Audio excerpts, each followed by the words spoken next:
Welcome back to the Rob Skinner Podcast. My goal is to inspire you to live a no-regrets life, make this life count, and multiply disciples, leaders, and churches. I hope you're having an amazing fall, and it is mid-October here in Tucson. It's starting to cool down finally. It's been a hot one. We've had record-breaking 100-plus days. I mean, it's been over 113 days or something like that of 100-plus temperatures. It's been a hot one. So I'm glad it's finally cooled down. Hope you're enjoying yourself, having a great fall. I am working hard in my challenge to have 90 discussions in 90 days. So far this month, I've had 13 as of yesterday. So that's 13 out of 16 days. And so you can continue to pray for me. I'm working hard to share the gospel with people. I've got a couple Bible studies lined up today that I'm looking forward to, and hope you're doing great, active, multiplying disciples, leaders, and churches. Today I'm continuing on in this Matthew series, in this exposition, and today we're taking a look at Matthew chapter 14, the feeding of the 5,000, Matthew 14, 13 through 21. Jesus feeds the 5,000. When Jesus heard what had happened, he withdrew by boat privately to a solitary place. Hearing of this, the crowds followed him on foot from the towns. When Jesus landed and saw a large crowd, he had compassion on them and healed their sick.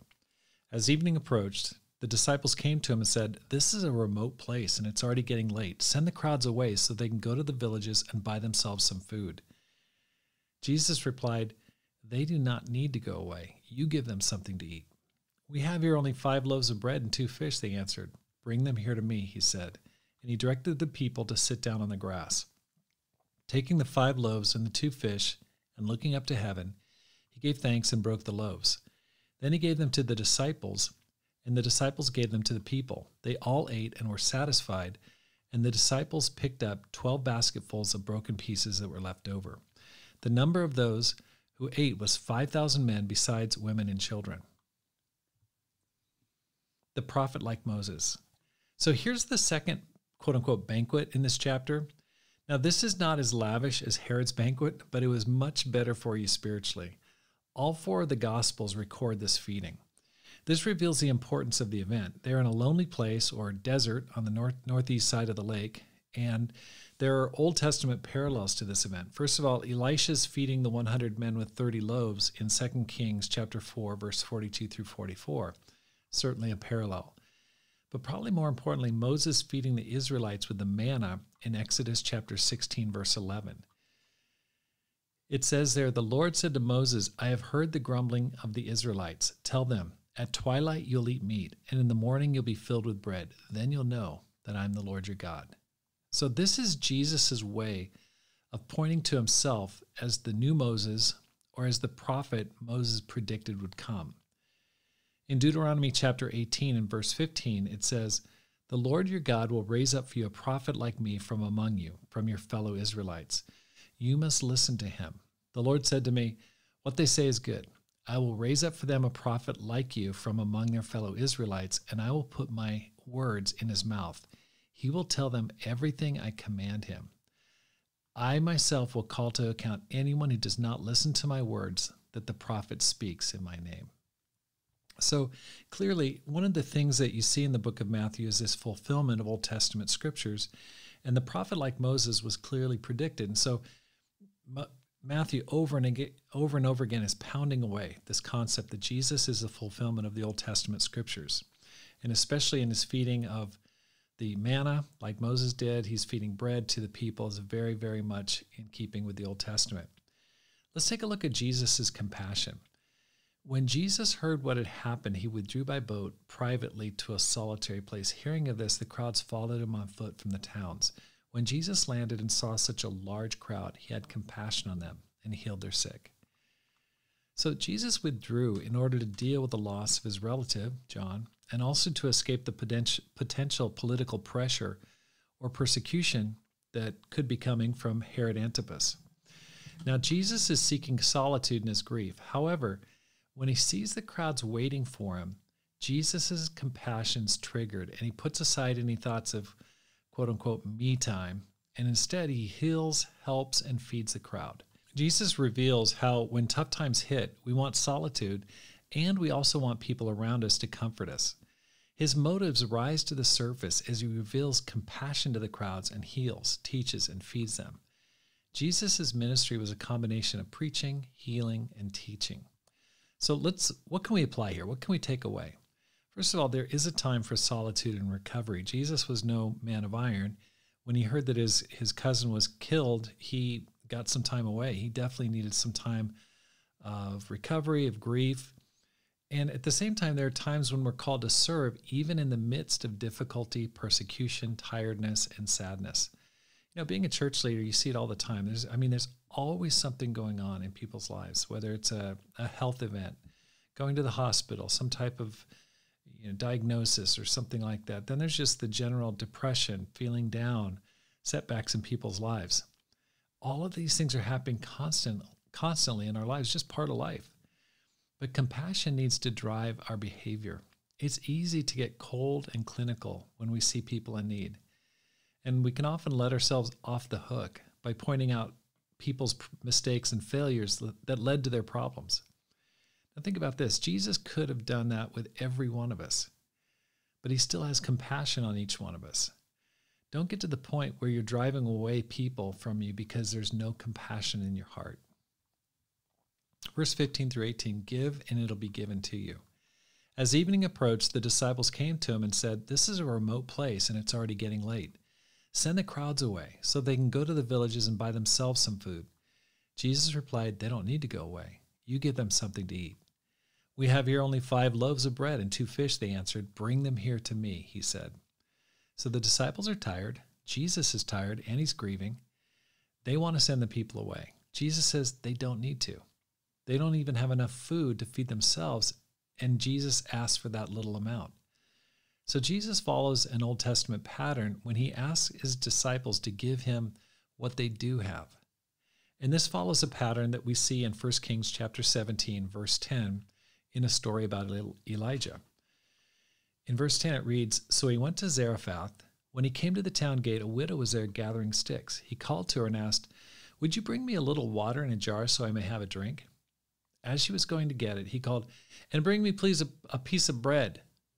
As surely as the Lord your God lives, she replied, I don't have any bread, only a handful of flour in a jar and a little olive oil in a jug. I'm gathering a few sticks to take home and make a meal for myself and my son, that we may eat it and die. Elijah said to her, don't be afraid. Go home and do as you have said, but first make a small loaf of bread for me and from what you have, and bring it to me, and then make something for yourself and your son. For this is what the Lord, the God of Israel, says, the jar of flour will not be used up, and the jug of oil will not run dry until the day the Lord sends rain on the land. She went away and did as Elijah had told her. So there is food every day for Elijah and for the woman and her family. For the jar of flour was not used up, and the jug of oil did not run dry, in keeping with the word of the Lord spoken by Elijah. Keep the bread and skip the miracle. So the lady only has a handful of flour. She's about to die of starvation. And the prophet says, yeah, I know that, but feed me first. If you want to see amazing things happen, it starts with giving up everything you currently have. You have to sacrifice. You have to take that first step of faith. You have to let go of what you're counting on, worshiping, or putting your trust in. Jesus said in Matthew chapter 9, verse 29, according to your faith will it be done. You're the one who has to make that initial investment of faith, even if it's really small. Like the woman in the story who only had a little flour and oil, she sacrificed and gave it to Elijah. God saw the faith and multiplied the little she had. Miracles start with faith.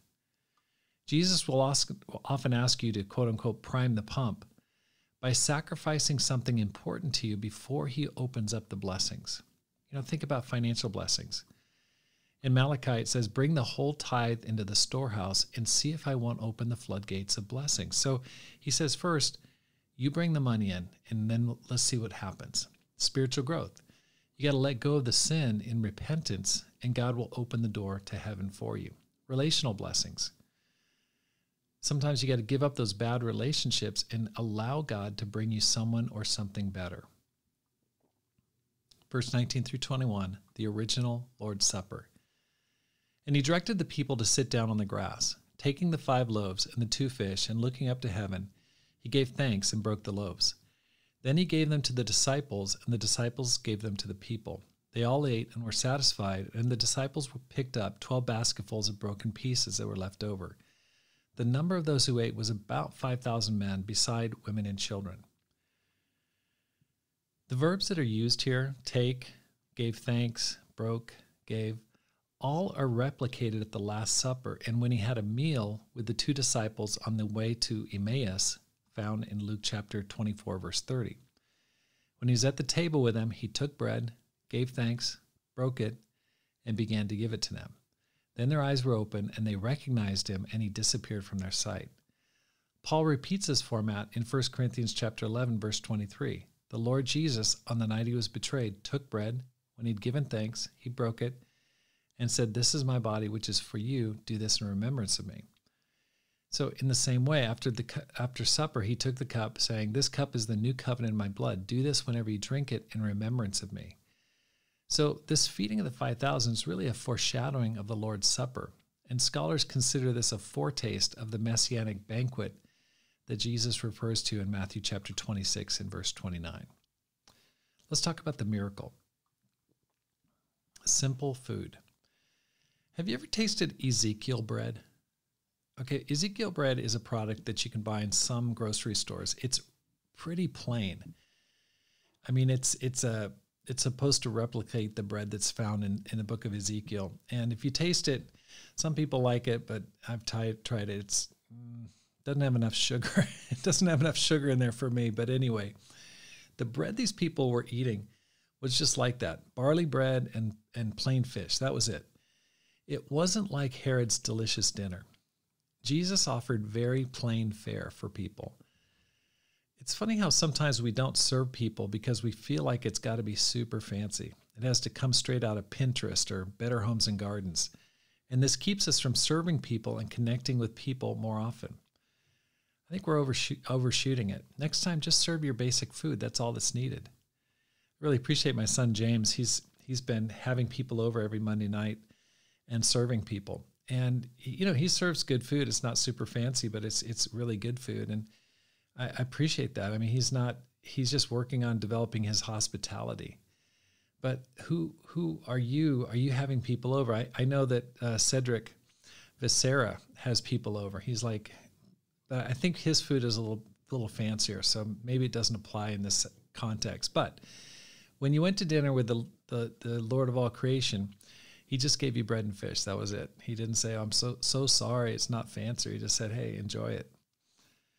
God works through people. Who gave out the bread? It was the disciples. God works through imperfect people to do miracles.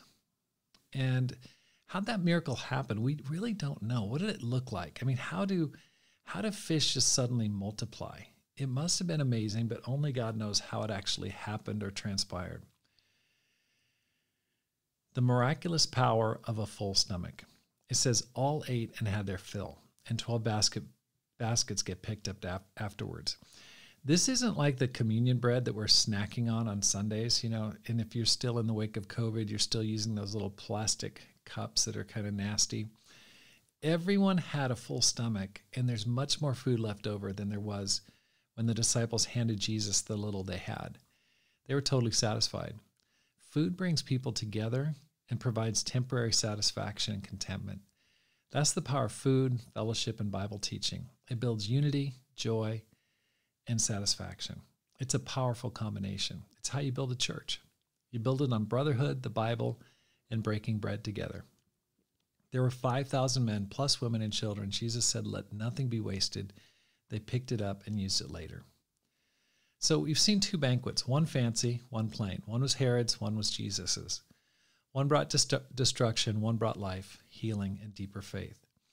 Jesus has the power to provide an abundance, to amaze us with his miracles. We got to pull that out from this passage. He works through people to help others. He works through people like you and like me to serve other people. His compassion is what drives him and should drive us. There's times when you're going to need to push through tiredness and resistance to giving. Give what you have. You can keep your bread, but you'll skip the miracle. You'll never see the miracle. So next time you're thinking, oh, I don't want to do that, think again. Do you really want to see the miracle? Sometimes you have to give your bread, what you have. Serve people, don't send them away. And believe Jesus has the capacity to multiply and meet our needs. Here's some next steps. Grow in compassion. Learn to serve and give even when you're tired, grieving, and running low on resources. Jesus sets an awesome example. Next, bring people to Jesus. Don't send them away. Think about the people in your life. Are you pulling them into your life, or are you sending them away? Are you bringing people to church? Are you pulling people into your lives? Pull people into your home. Take the example of Cedric Vacera. Have people over. Feed them. It really opens up people's hearts. Let's bring people because we feel compassion for them. Let's not imitate the disciples who said, send them away. Let's bring people to Jesus and serve them. Let's have the heart of Jesus in his desire to meet people's spiritual and physical needs. Thanks for listening. Here's how you can help support the program. First, let your friends know about the podcast. Maybe you can text them a link or just let them know. Secondly, read and review one of my books, How to Plant and Grow a Church, or Courage, How to Make This Life Count. You can find them on Amazon.com. Third, support the program with a gift today. The link is in the show notes because my goal is to inspire you to make this life count, live a no-regrets life, and multiply disciples, leaders, and churches. Have a great day and make this life count.